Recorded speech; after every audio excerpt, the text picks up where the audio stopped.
नमस्कार मित्रों, आप सभी का ऑनलाइन क्लासेज में स्वागत है। मैं हूं साइंस गुरु जोरावर सिंह। आज मैं आपके लिए एक बहुत ही महत्वपूर्ण टॉपिक लेके आया हूं, साबुन व अपमार्जक। अब इस टॉपिक में आपको मैं जिस तरीके से मैं बता रहा हूं, ये बहुत ही हेल्पफुल रहेगा आपको विवरणात्मक वर्णन करने में, या जो कक्षा 10th की विद्यार्थी है या कक्षा 12th की विद्यार्थी है, उनमें अक्सर ये प्रश्न आता है कि साबुन व अपमार्जक में क्या अंतर है। तो ये कई कंपटीशन क्लासों में भी महत्वपूर्ण है। एलडीसी, पटवार, या हम कह सकते हैं कांस्टेबल या ग्राम सेवक, फर्स्ट ग्रेड में भी टॉपिक है साबुन और अपमार्जक। तो मैं इसको पहले तो आपको एक कक्षा 10th के बेसिक स्तर से बता रहा हूँ, फिर आप उसको जो कंपटीशन लेवल में इसके कैसे प्रश्न आएंगे उनको भी हम देखेंगे। तो चलो शुरुआत करते हैं हम इस टॉपिक का। जो छात्र हमारे चैनल पे नए हैं तो प्लीज़ हमारे चैनल को सब्सक्राइब कर लें और बेल आइकन को प्रेस कर लें, और सभी छात्रों से मेरा निवेदन है इसका स्क्रीनशॉट ले लें। अब हम इस टॉपिक को शुरू करने जा रहे हैं। साबुन, इनमें अंतर के रूप में साबुन उच्च कार्बोक्सिलिक अम्ल के सोडियम व पोटेशियम लवण होते हैं। आपको यहां ध्यान रखना, उच्च का मतलब हाई। यहां जो कार्बन की चेन होगी, कार्बन की श्रृंखला होगी, वो उच्च होगी। क्या होगी? उच्च।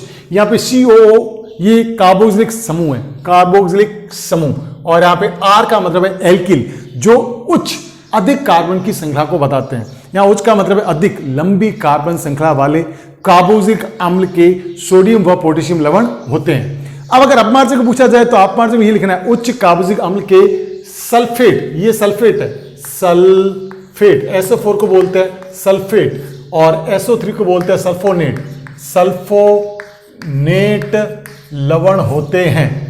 तो हमने यहां देखा उच्च कार्बोक्सिलिक अम्ल के सल्फेट व सल्फोनेट लवण होते हैं। दूसरा, साबुन कपड़ों पर क्षारीय प्रभाव डालते हैं क्योंकि साबुन के अंदर कास्टिक सोडा होता है NaOH या KOH।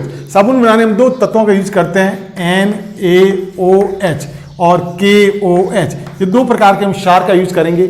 चूंकि साबुन में क्षार का यूज होता है, क्षार की पहचान क्या है? जिसके नीचे ये आपको OH दिख रहा है, ये क्षार है, उसको बोलते हैं कास्टिक, और सोडियम का बन गया सोडा, कास्टिक सोडा। इसका बाजारू या व्यापारिक नाम है कास्टिक सोडा। साइंस का नाम है सोडियम हाइड्रोक्साइड, पोटेशियम हाइड्रोक्साइड। अब इसको हम बोलेंगे कास्टिक, OH को बोलेंगे कास्टिक, सोडियम का सोडा, कास्टिक पोटास। तो हमने इसको नाम दिया है कास्टिक सोडा, इसको नाम देंगे हम कास्टिक पोटास। अब एक बात ध्यान रखनी है, इनका इस कास्टिक सोडे का यूज कब करेंगे? जब हम कपड़े धोने वाले साबुन जब भी बनाएंगे, कपड़े धोने वाले साबुन बनाएंगे, कपड़ों वाले साबुन, कपड़े धोने का साबुन, कपड़े धोने का जब भी साबुन बनाएंगे तब हम किसका काम में लेंगे? NaOH का। और हमारे से संबंधित नहाना हो, चाहे हमें शेविंग करना हो, चाहे हमें शैम्पू करना हो, शेविंग, शैम्पू, नहाने के लिए शेविंग क्रीम, शैम्पू या नहाने का साबुन अगर हमें बनाना हो, अगर हमें नहाने का साबुन बनाना हो, शैम्पू बनाना हो, शेविंग क्रीम बनाना हो, तो हम किसका यूज करेंगे? KOH का। तो मित्रों आपको समझ आ गया होगा KOH का ये साबुन, ये मर्दू या सॉफ्ट के रूप में हम काम में ले रहे हैं। शेविंग क्रीम, शैम्पू या नहाने का साबुन बनाना हो और कपड़े धोने का बनाना हो तो हम क्या नाम मिलेंगे? NaOH, जिसको हम बोलते हैं कास्टिक सोडा। चूंकि हमने देखा साबुन के अंदर कास्टिक क्षार है, यहाँ पे OH क्षार है, तो ये कपड़ों पर कैसा प्रभाव डालते हैं? क्षारीय। कपड़ों पर क्षारीय प्रभाव डालते हैं, इसलिए कपड़े पीले हो जाते हैं। कपड़े कैसे हो जाते हैं?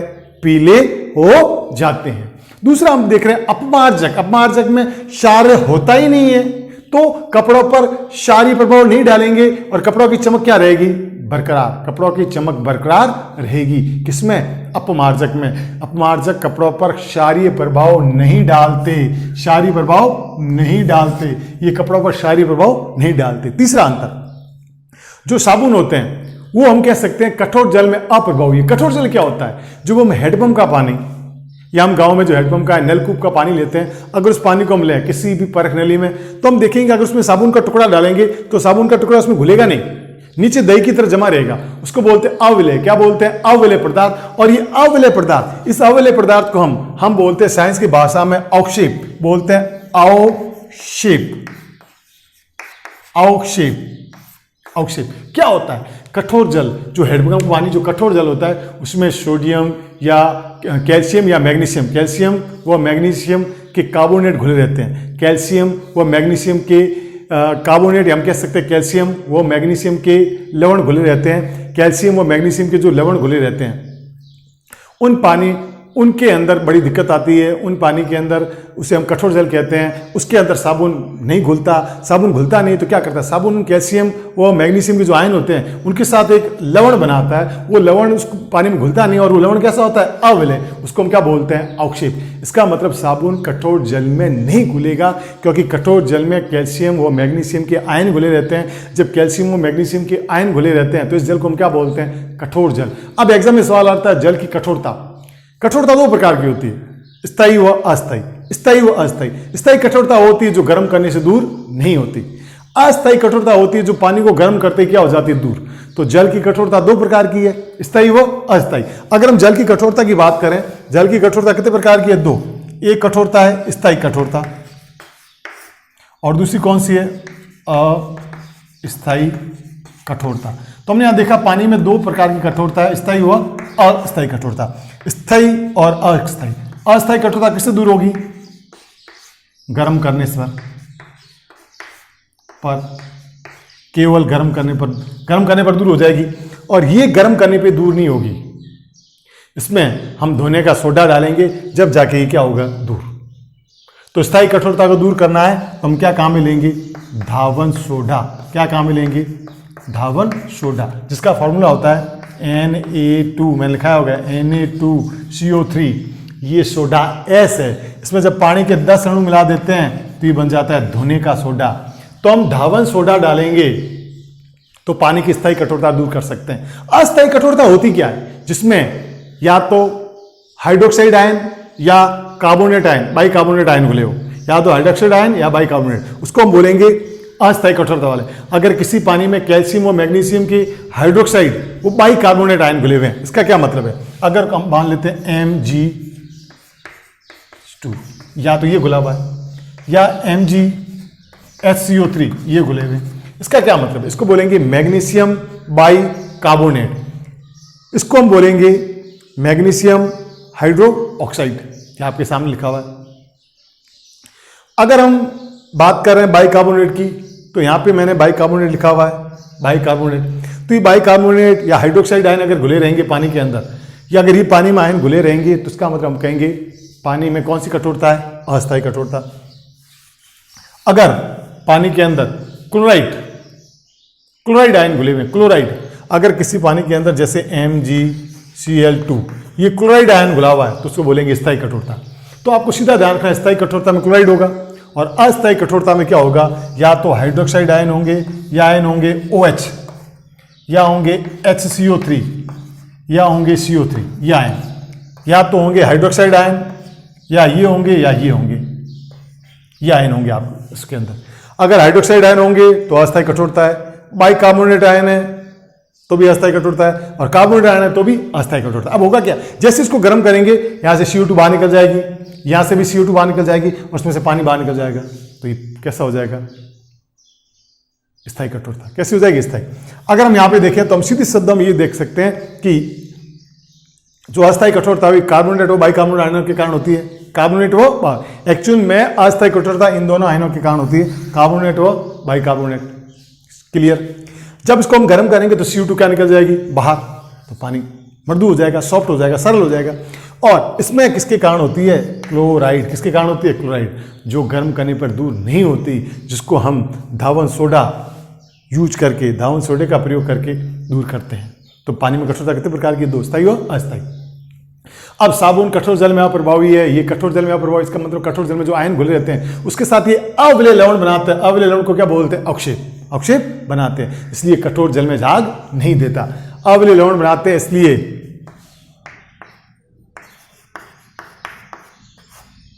झाग नहीं देता, इससे साबुन झाग नहीं देता है। अपमार्जक कठोर जल में प्रभावी है क्योंकि कैसे लवण बनाते हैं? अविलय। अविलय लवण का मतलब ये अवक्षेप नहीं बनाते। अब अवक्षेप नहीं बनाते तो ये झाग देते हैं।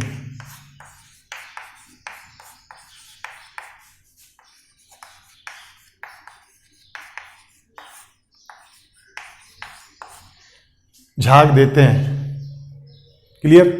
इसलिए अवक्षेप नहीं बनाते, अवक्षेप नहीं बनाते इसलिए झाग देते हैं। और ये कैसे लवण बनाते हैं? विलय लवण बनाते हैं। विलय लवण का मतलब जो पानी में घुलनशील है। पानी में क्या है? घुलनशील।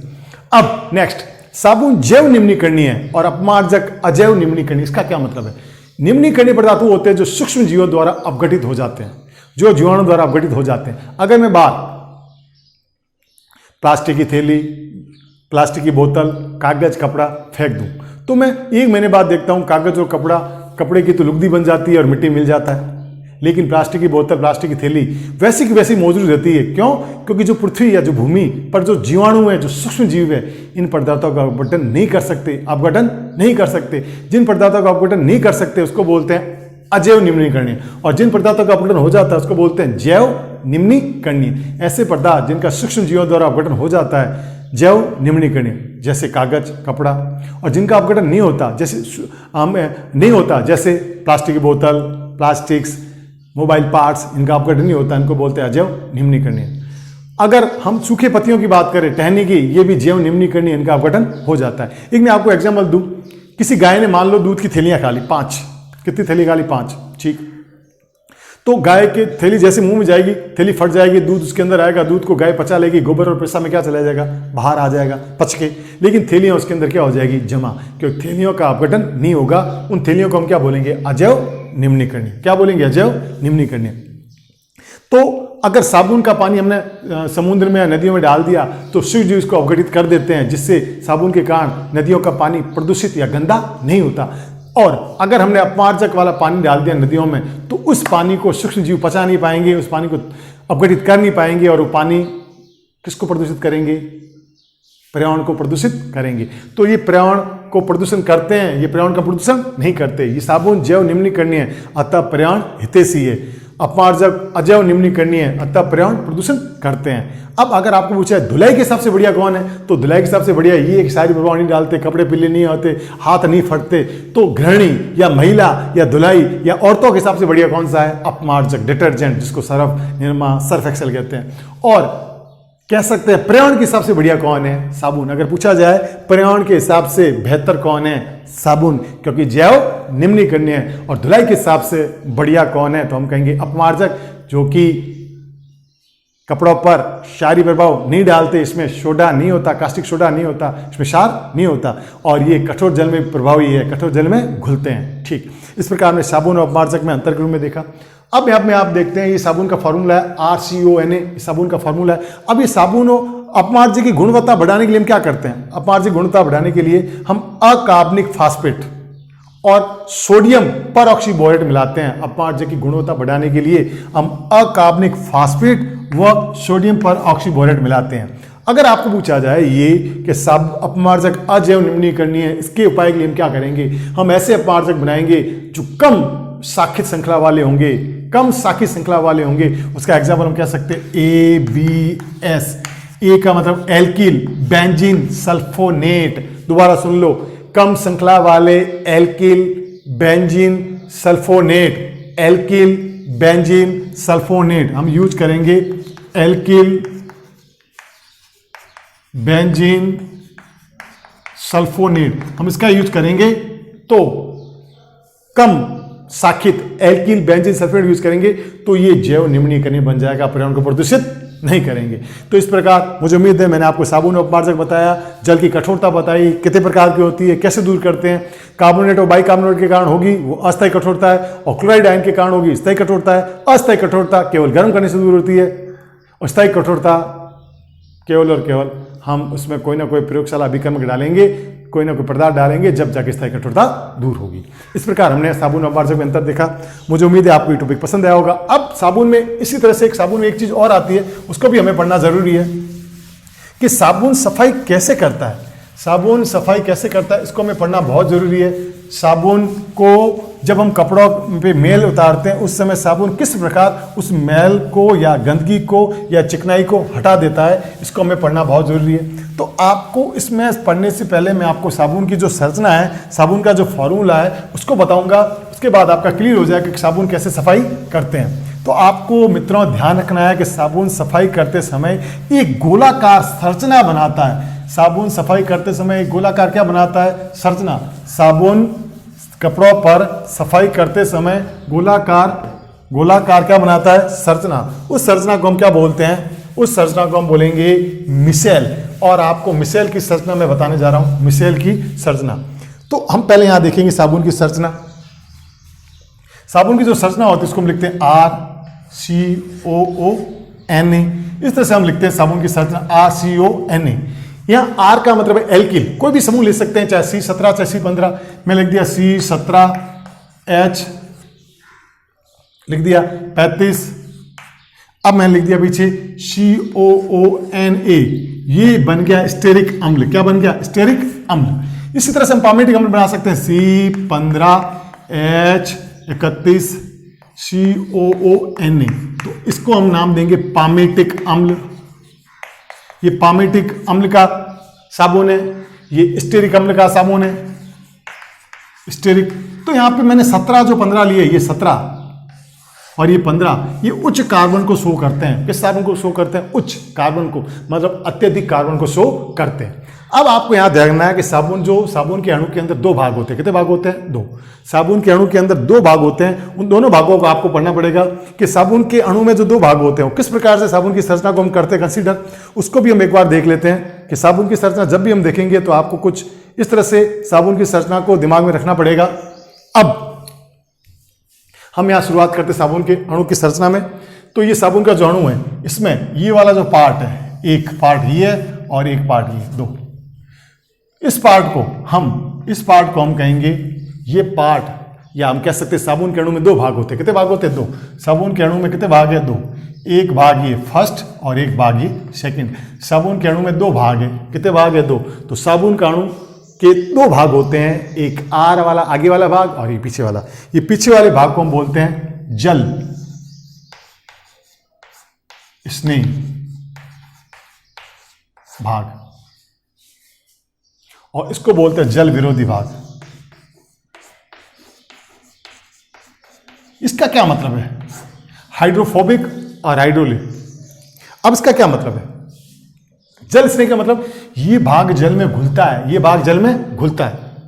जल में घुलता है इसलिए हम इसको कह सकते हैं ये भाग इसका ध्रुवीय भाग है। कौन सा भाग है? ध्रुवीय। ये ध्रुवीय भाग कहलाता है, ध्रुवीय भाग। और ये भाग कहलाता है अध्रुवीय। अध्रुवीय। तो साबुन में 2 भाग हो गए, ध्रुवीय और अध्रुवीय। ध्रुवीय भाग पानी में घुलेगा, जल स्नेही भाग क्या होगा? जल में घुलनशील, H2O में विलय। जल में क्या होता है? विलय। और ये भाग जल में विलय नहीं होता, जल में अविलय है। तो ये किस में विलय है? मेल में। किस में विलय है? मेल में विलय है। मेल में घुलता है, मेल में विलय है। इस प्रकार हमने देख लिया साबुन के अणु में 2 भाग है। ये भाग आगे वाला भाग को हम बोल सकते हैं अध्रुवीय भाग, जो जल में नहीं घुलता, इसको जल विरोधी भाग बोलते हैं, जो मेल में घुलता है। और ये भाग कैसा है? ध्रुवीय, जो जल स्नेही है, जो जल में घुलता है। तो साबुन का अणु साबुन के अणु में 2 भाग होते हैं, एक जल में घुलने वाला और एक जल में नहीं घुलने वाला। इसको हम हेड और टेल के रूप में भी ले सकते हैं। अगर इसको हम लिखें तो इस तरह से भी इसको ड्रॉ कर सकते हैं कि मैंने इस तरह से बना लिया, ये आगे वाला भाग हेड और ये पीछे वाला भाग बना दिया टेल, ये टेल। ठीक। अब हमने क्या इस पे हमने लिख दिया Na। ठीक।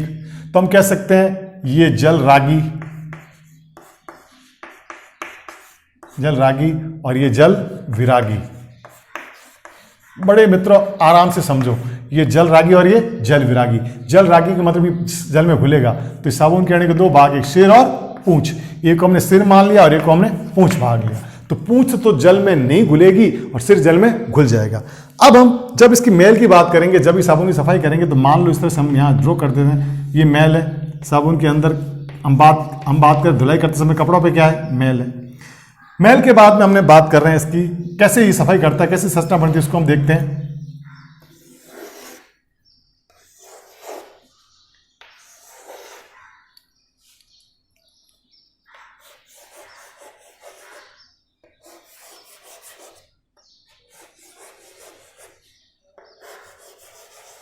अब गौर से देखो, ये Na लिख दिया, Na लिख दिया, Na।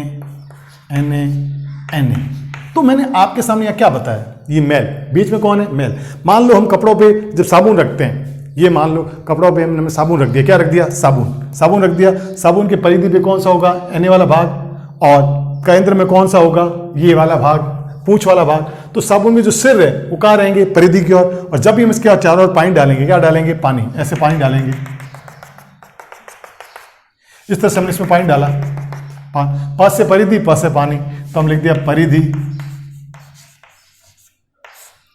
परिधि में कौन है, पानी, हमने पानी डाल दिया। अब पानी जैसे परिधि में डालते हैं, ये पानी डालते हैं तो परिधि पे सारे के सारे जो सिर वाले भाग है वो परिधि पे व्यवस्थित हो जाते हैं। क्यों, क्योंकि परिधि वाला भाग, ये सिर वाला भाग इसमें घुलता है, पानी में। तो साबुन में, साबुन के अणु में जो सिर वाला भाग है वो परिधि पर व्यवस्थित हो जाता है, और पूंछ वाला भाग केंद्र में व्यवस्थित हो जाता है, क्योंकि केंद्र में कौन है, मेल, और मेल में कौन घुलती है, पूंछ। तो कि हम जानते हैं मेल में कौन घुलती है, पूंछ। ये मेल में घुलेगी, ये मेल में, और ये किसमें घुलेगा, पानी में। तो सिर वाला भाग पानी की ओर रहेगा और पूंछ वाला भाग मेल की ओर रहेगा। तो इस प्रकार साबुन के अणु ने अपने आप को इस प्रकार व्यवस्थित कर लिया, गोलाकार रूप में इस प्रकार व्यवस्थित कर लिया कि सारे के सारे इसके सिर, सारे के सारे सिर, साबुन के सारे सिर हम कह सकते हैं परिधि की ओर चले गए, और मेल वाला भाग, और मेल वाला जो इसकी पूंछ है, जो उसकी पूंछ है वो कहाँ आ गई, केंद्र की ओर। तो इस प्रकार हमने देखा साबुन की जो सिर है वो परिधि की ओर व्यवस्थित हो गए, और जो पूंछ है वो केंद्र की ओर व्यवस्थित हो गई, और इस प्रकार साबुन की गोलाकार संरचना बन गई। इस गोलाकार संरचना को हम बोलेंगे मिसेल। साबुन की गोलाकार रूप को हम क्या बोलेंगे, मिसेल। साबुन के अणु का गोलाकार रूप में व्यवस्थित होना, साबुन का गोलाकार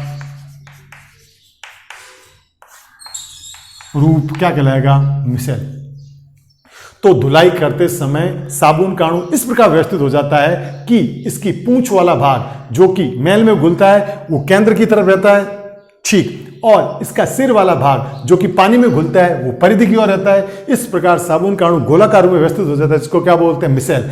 और जो पूंछ इस जिद्दी, दाग, मेल, चिकनाई में घुल जाती है और इस जिद्दी मेल दाग को खींच कर बाहर निकाल देती है, और कपड़ों की आसानी से क्या हो जाती है, सफाई। और हमें यह बात ध्यान रखनी है, जो ये मेल होता है, मेल एक प्रकार का तेल है, चिकनाई है, और चिकनाई को हम बोलते हैं सहसंयोजक है अध्रुवीय भाग, अध्रुवीय। मेल अध्रुवीय है, पूंछ भी अध्रुवीय है, एने वाला, ये वाला आगे वाला सिर वाला भाग ध्रुवीय है, और पानी भी क्या है, ध्रुवीय। इस प्रकार साबुन गोलाकार रूप में व्यवस्थित होकर कपड़ों की क्या करता है, सफाई। तो हमने यहाँ पे बड़े अच्छे ढंग से देख लिया है कि साबुन के अणु में दो भाग होते हैं, एक होता है इसका सिर वाला भाग, एक होता है इसका पूंछ वाला भाग। सिर वाले भाग को हम बोलते हैं जल रागी, पूंछ वाले भाग को क्या बोलते हैं, जल विरागी। तो इस प्रकार हमने देख लिया जल रागी और जल विरागी। जल रागी पानी में घुलता है और जल विरागी मेल में घुलता है। एक पानी की तरफ रहता है, एक पानी से दूर रहता है। जैसे हम कपड़ों की सफाई करते हैं उस समय मेल में कौन घुलता है, मेल में साबुन की पूंछ घुलती है, क्योंकि पूंछ वाला भाग अध्रुवीय जल विरागी है, जल से दूर रहता है। देखो ये जल है, पानी से दूर रह रही है तो ये जल विरागी, पानी से दूर रह रही है, इसको हम इसलिए क्या बोलेंगे, जल विरागी।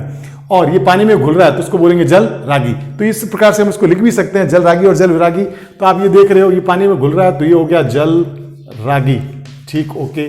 और ये पानी से दूर जा रहा है तो उसको बोलेंगे जल विरागी। एक पानी में घुलने वाला साबुन में भाग पानी में घुलने वाला है, और एक भाग साबुन पानी में नहीं घुलने वाला, उसको जल विरागी कहेंगे। इस प्रकार जो मेल है उसमें साबुन की पूंछ घुलेगी, और जो पानी है इसमें साबुन का सिर घुलेगा। तो सिर और पूंछ साबुन के दो भाग हो गए, सिर घुलेगा पानी में, पूंछ घुलेगी मेल में, और पूंछ मेल में घुलकर चिकनाई दाग को खींच कर बाहर निकालती है। इस प्रकार साबुन के अणु का गोलाकार रूप में व्यवस्थित होना क्या कहलाता है, मिसेल।